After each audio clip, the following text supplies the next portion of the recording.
अस्सलाम वालेकुम काबिल सद एहतराम नाजरीन। आज जिस मौजू के ऊपर हम बात करेंगे वो है ऑनरेबल हाई कोर्ट्स की इनहेरेंट पार्स।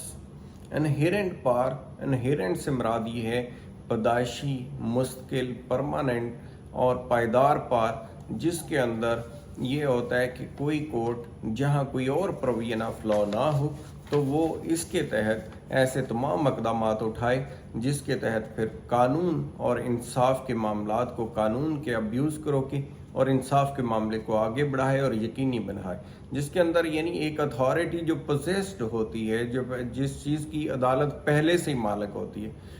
जो किसी और प्रोविजन से ड्राइव नहीं होती, तो उसको इनहेरेंट पार का नाम दिया जाता है। अब इनहेरेंट पार हाई कोर्ट के अंदर जो है वो दो सेक्शंस उसको डील करते हैं। एक तो है जो 151 सिविल प्रोसीजर कोड, क्योंकि हाई कोर्ट के अंदर भी सिविल प्रोसीजर कोड जो है वो भी एप्लीकेबल होता है, और जो क्रिमिनल प्रोसीजर कोड है वो भी एप्लीकेबल होता है। लेकिन इसके अंदर इजाफा ये है, जो नीचे वाली सिविल कोर्ट और सेशन कोर्ट के पास अख्तियार नहीं था, वो है 561 है 561A CRPC, जिसके अंदर इनहेरेंट पार्स दी गई हैं to save the matter from the abuse the process of law court. तो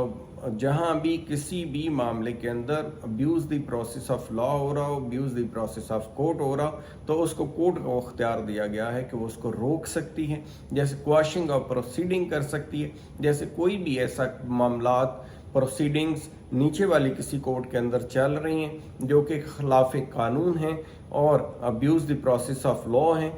abuse the process of court हैं, तो उसके ऊपर अदालत को इख्तियार दिया गया है कि वो इनहेरेंट पार्स यानी इस जो सेक्शन है 561 CRPC उसके तहत प्रोसीडिंग क्वैश करने का ऑर्डर दे सकती है। इसके अंदर फ़र्ज़ करें कोई ऐसी FIR भी है जो बिल्कुल गलत है, जिसका वजूद नहीं था, कोई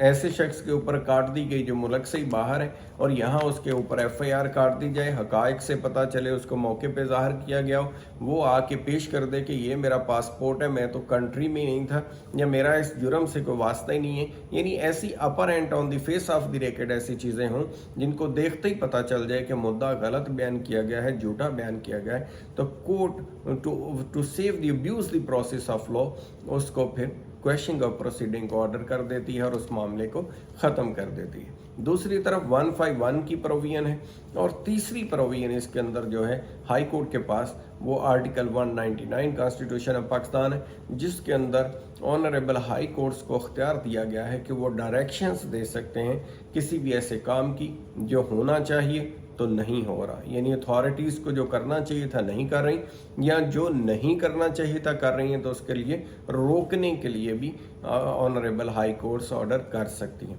फिर हेबियस पिटिशंस है 491 के तहत या 199 के तहत भी दोनों अख्तियार हासिल हैं हाई कोर्ट्स को कि वो किसी भी शख्स को प्रोड्यूस करने के लिए ऑर्डर कर सकती हैं, वो किसी भी जगह के ऊपर हो, पूरे सूबे के अंदर जहां हाई कोर्ट की ज्यूरिसडिक्शन होती है, या जिस बेंच से कंसर्न, जैसे बहावलपुर बेंच है, मुल्तान बेंच है, पिंडी बेंच है, तो अगर उधर की ज्यूरिसडिक्शन के अंदर है तो मुतलका जो बेंच है वो ऑर्डर कर सकता है कि मुतलका शख्स को अदालत के सामने पेश किया जाए किसी भी मामले के बारे में जहां लगे कि स्टे देना ज़रूरी है। ये कोर्ट्स, हाई कोर्ट स्टे जारी कर सकती हैं,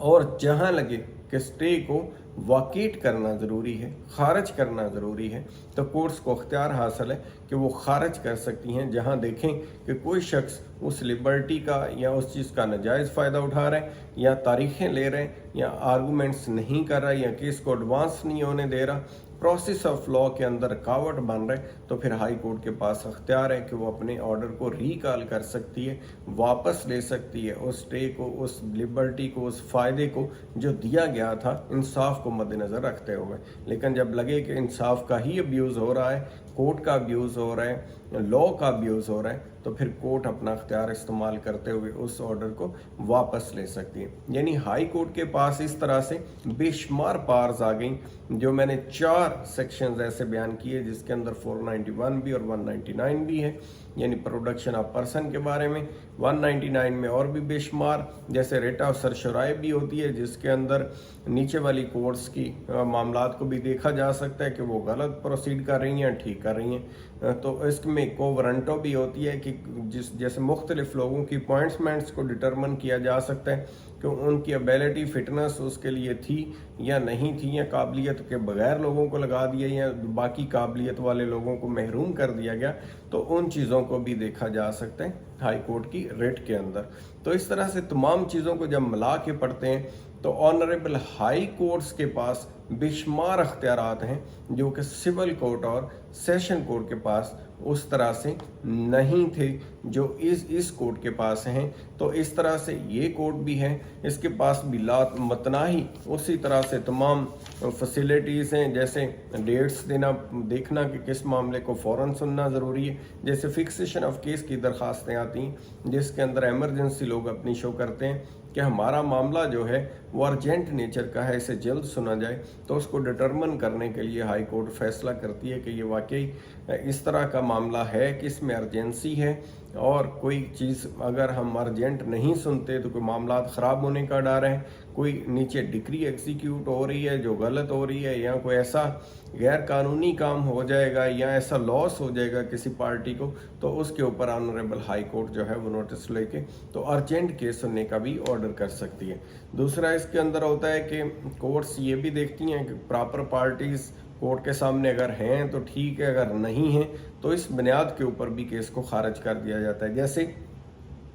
जब भी कोई केस सूबे की तरफ से दायर किया जाए, यानी गवर्नमेंट की तरफ से दायर किया जाए केस, तो अगर सूबा दायर करता है या फेडरेशन, तो उसके अंदर प्रोविंस ऑफ पंजाब वर्सेस वो पार्टी होगी, यानी प्रोविंस पार्टी होगा। अगर कोई भी शख्स सूबे के खिलाफ या किसी डिपार्टमेंट के करना चाहता है तो उस डिपार्टमेंट को वो प्रोविंस के जरिए पार्टी बनाएगा, या फेडरेशन के खिलाफ है तो फेडरेशन को पार्टी बनाएगा। यानी वो सीधा से नहीं लिख सकता कि जी सेक्रेटरी फलां डिपार्टमेंट का या सेक्रेटरी फलां डिपार्टमेंट को मैं पार्टी बनाता हूँ या सदर पाकिस्तान को बनाता हूँ या सीधा इस तरह से बनाता हूँ, नहीं, वो जाएगा through proper channel, through the federation, through the province और मुतलका सेक्रेटरीज के ज़रिए, और फिर उन लोगों को पार्टी बनाएगा। यानी प्रॉपर जो पार्टीज़ का होना उसके लिए ज़रूरी है कि उनको इंडिकेट करे, तो कोर्ट चेक करेगी इस चीज़ को कि प्रॉपर पार्टीज़ हैं कि नहीं है। फिर इसके अंदर किया जा सकता है कि जो स्टेटस है, जैसे कारपोरेशन है, कंपनी है, जो लोग कर रहे हैं केस उनके बिहाफ के ऊपर, तो उनकी जो है स्टेटस डिटरमिन किया जाएगा कि इनको ऑथोराइज किया गया है या नहीं किया गया है। ये भी ऑनरेबल कोर्ट देखेगी। फिर इसको देखेगी कि जो और पार्टीज़ इसके अंदर शामिल होना चाहती हैं, केस करना चाहती हैं, वो उनको भी शामिल किया जा सकता है कोर्ट, उसके लिए भी ऑर्डर पास कर सकती है। दूसरा इसके अंदर होता है कि जो चीज़ें नहीं कर सकती, जो लिमिटेशन है उसके अंदर है कि न्याय कवानीन इस सेक्शन के तहत नहीं बनाए जा सकते। डेफिनेट जो मौजूद कवानीन हैं उनको ही इम्प्लीमेंट करने के लिए, आगे बढ़ाने के लिए ही इसको इस्तेमाल किया जा सकता है। फिर ये है कि जो एक्सप्रेस प्रोविजंस ऑफ लॉ हैं उनको ओवरराइड डेफिनेट नहीं किया जा सकता। दूसरा ये है कि court can't use where the remedy is available under any other section, तो फिर इसको डेफिनेट यूज़ नहीं किया जाएगा। जैसे 491 या बाकी चीज़ों में अगर रेमडी है तो डेफिनेट उसके तहत ही दी जाएगी। फिर ये है कि इसका जो भी हिट बाई लैशेस हैं, यानी कई सालों से अपने मुद्दे को उठाया ही नहीं है, बार बाई लिमिटेशन कर दिया है, अपने राइट के लिए एक्टिव नहीं थे और आज उनको याद आ गया कि हम केस दायर कर दें, तो इसके तहत उनको कोई माफ़ी नहीं दी जाएगी, बल्कि उनको जो लिमिटेशन का एक्ट है उसी के तहत ही डील किया जाएगा और उसी को ही मद्देनज़र रखा जाएगा। जो लिमिटेशन के कवानीन हैं या उसी के मुताबिक जो मुद्दत जिस में दी गई है उसके मुताबिक अकॉर्डिंगली डील किया जाएगा। लिहाजा इसका जायज़ा लेने से ये साबित हुआ कि सिविल कोर्ट के पास जो इनहेरेंट पावर्स थी उनसे ज़्यादा, और डिस्ट्रिक्ट कोर्ट के पास या सेशन कोर्ट के पास जो अख्तियारात हैं उनसे ज़्यादा अख्तियारात यहाँ दिए गए हैं। ऑनरेबल हाई कोर्ट को बेपनाह अख्तियारात हैं जो इंसाफ के हसूल के लिए वो इस्तेमाल कर सकती है। उसके ऊपर कोई कोई कदगन नहीं है। बेशुमार अख्तियारात हैं जिनको अल्फाज में नहीं बयान किया जा सकता। वो हर तमाम ज़रूरी इक़दाम ऑनरेबल हाई कोर्ट्स ले सकती हैं। तो उम्मीद है आज की हमारी मालूमाती वीडियो से आपको फ़ायदा हुआ होगा कि क्या ऐसे अख्तियारात हैं जो इनहेरिटेड हैं हाई कोर्ट के पास। तो अपना ख्याल रखिएगा और मेरा channel need of the time with Gauhar Sandhu को सब्सक्राइब करेंगे, हमसे जुड़े रहेंगे। Thank you so much. खुदा हाफिज़।